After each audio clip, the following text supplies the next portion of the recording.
livre du jour, Nicolas Caro, le vendredi, c'est roman culte. Alors, avec un monument de la littérature américaine, c'est pas mal pour les vacances. C'est un peu épais, donc en plus, il faut un peu de temps pour le lire. Gatsby, le magnifique. C'est le roman le plus connu de Francis Scott Fitzgerald, publié en 1925. L'histoire nous est racontée par Nick Carraway, un jeune homme d'à peine 30 ans. Il compte tenter sa chance dans la finance à New York. Alors, il s'installe dans une toute petite maison sur Long Island, au milieu des grandes villas de milliardaires. Son voisin fait partie de cette haute société, organise des soirées fastueuses, inondées de champagne, pleines de paillettes et d'outrances. Il s'appelle Jake Gatsby. Il est richissime, on ne sait pas vraiment d'où il vient et comment il a fait fortune. Ce qu'on sait, c'est qu'il est amoureux de la cousine de Nick, justement, Daisy. Elle est mariée à Tom Buchanan, très riche aussi, mais beaucoup moins classe que Gatsby, limite un peu beauf. Le couple n'habite pas très loin et Gatsby va se servir de Nick pour approcher Daisy. Une histoire servie par le style inimitable de Fitzgerald. C'est Nick qui raconte l'histoire. On ne sait donc pas ce que Daisy et Gatsby se disent lorsqu'ils sont que tous les deux. Ah oui, c'est encore plus beau quand on ne dit pas tout. Exactement.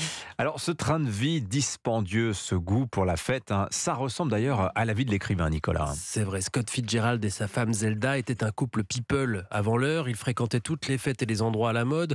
Une image et une manière de vivre qu'ils brocardent justement dans Gatsby le Magnifique. C'est d'abord un livre sur la superficialité des riches oisifs qui tentent par tous les moyens de tromper l'ennui. Alors Nicolas, Gatsby le Magnifique, c'est un livre mythique aujourd'hui, mais dans son histoire, ce qui est intéressant, c'est qu'il a démarré par un échec très, très lentement. Pour Fitzgerald, oui, c'est presque un fiasco pour l'éditeur. En 1925, Fitzgerald est pourtant déjà connu, mais le livre ne dépasse pas les 30 000 exemplaires. Il faudra attendre les années 50-60 pour que le livre connaisse le succès. Jusqu'à aujourd'hui, Gatsby reste un mythe. Le film de Baz Luhrmann avec Leonardo DiCaprio était la 4e adaptation du livre.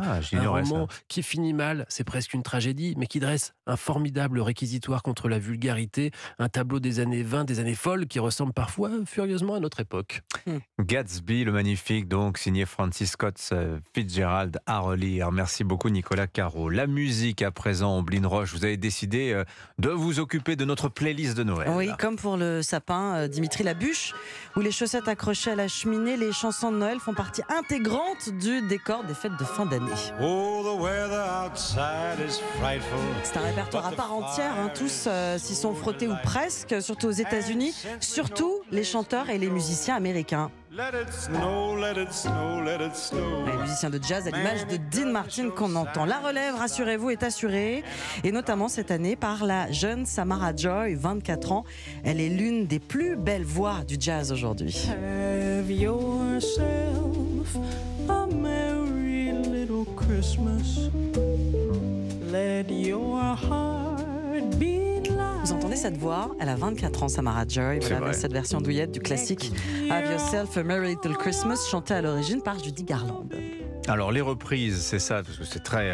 ce ne sont que des classiques, ces chansons-là. C'est dans la grande tradition des chansons de Noël. Oui, absolument. Et Dimitri, aucun standard n'y échappe.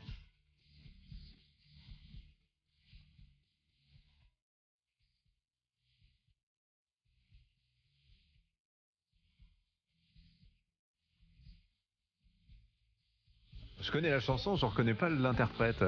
C'est Alanis Morissette. Oula. J'aime énormément cette version. Elle la chante merveilleusement bien, Alanis Morissette, qui soigne donc son retour en ce mois de décembre en reprenant Last Christmas de Wham. Elle ajoute elle aussi à son répertoire un mini-disque de 4 titres seulement pour les fêtes, avec une photo d'elle, enfant, sur la pochette et un dessin à la craie du Père Noël. Alors on reprend les chansons des autres pour célébrer Noël. Est-ce qu'on a quand même droit à des chansons originales? J'en ai plein la hotte, Dimitri. Que diriez-vous d'un Noël qui swing? Gregory Porter, qui a presque 15 ans de carrière, publie pour la première fois tout un album de Noël. Il incarne à lui seul l'héritage des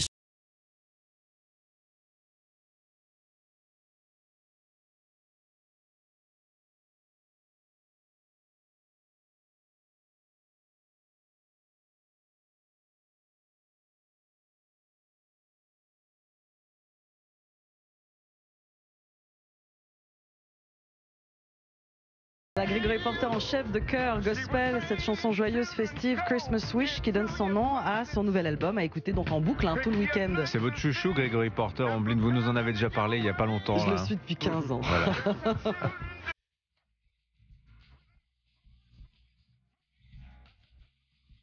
Je trouve que c'est parfait pour préparer le dîner du réveillon. Ah, En c'est cuisine, bien, vous ça, mettez ouais. ça. Hein, il y a Tati qui fait les petits fours. Il y a les petits cousins là qui est en train de mettre la chantilly sur le gâteau et on écoute Grégory Porter à fond.